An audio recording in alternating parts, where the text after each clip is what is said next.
Hello guys. So, nagluluto ako ng ampalaya. Walang walang sibuyas, walang kamatis. Lagay mantika, lagay agad yung ampalaya. Ganyan lang. Tapos titimplahan natin ng asin. Tsaka itlog mamaya pag naluto na.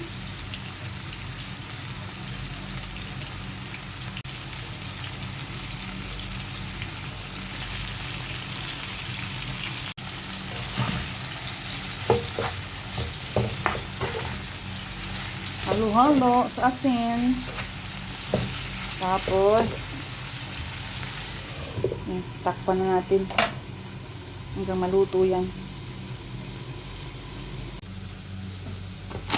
Tapos mag-deep fryer tayo ng yung chicken thighs na binili ko kanina.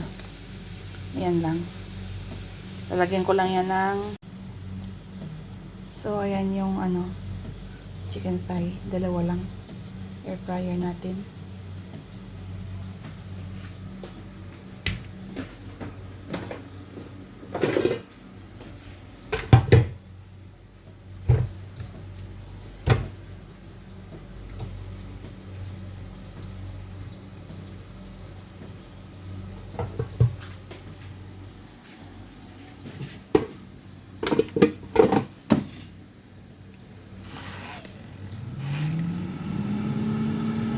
Natin yung maluto. Mamaya, pag hindi pa maluto, paikutin ulit natin.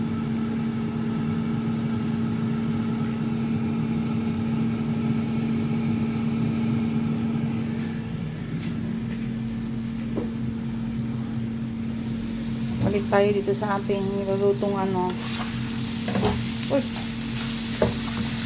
Ang palaya. Lagyan natin ng konting oyster. Uy! Para magkalasa kasi very simplified lang ito na ginisang ampalaya, walang sibuyas, walang anything, just mantika, lagay ang ampalaya. Binabad ko pala to sa mainit na tubig kanina, sandali yung ampalaya para mabilis maluto. Tapan ulit natin and next open natin yan, lalagyan na natin ng egg.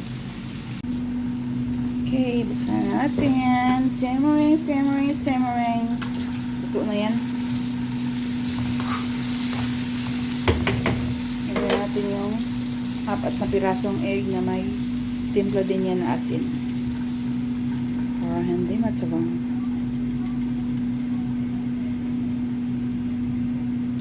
Tapos,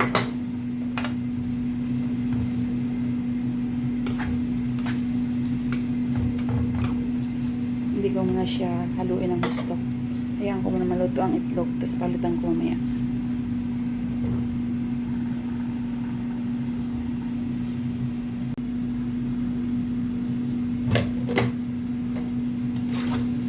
Oop! Siya.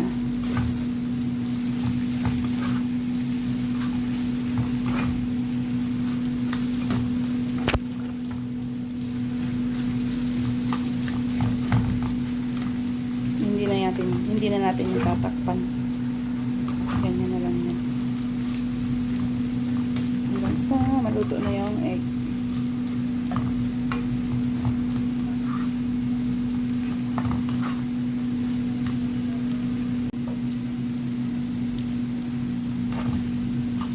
Ito na siya guys.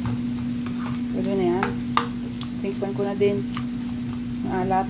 Kung maalat ba, hindi naman, sakto lang. So, yun na. Okay. Finish na. Balikan natin ang ating manok mamaya kung naluto na. So, magawa tayo ng naghiwa ko ng 4 na pirasong pipino. Lagyan natin yan ng lagyan natin ng yan. Tidbits. Sarap yan guys. Try nyo. Healthy version. Ayan ang ating still ongoing. Balik na rin ko yan. So Ginawa kong dinagdagan ko ng 2 para 6 na, na yan, 6 na cucumber. Tapos isang lata nitong, ito. Sana yun? Ito. Mas masarap ang libis, mas matamis ito. Hindi masyadong Amerikano, hindi masyadong matamis. Tapos, balik ka rin natin si chicken. Mag-balance yung luto. So, ito na yung finished product ng ating Thai chicken air fried. Sarap, malutong. Tingnan nyo. Kuha tayo ng balat.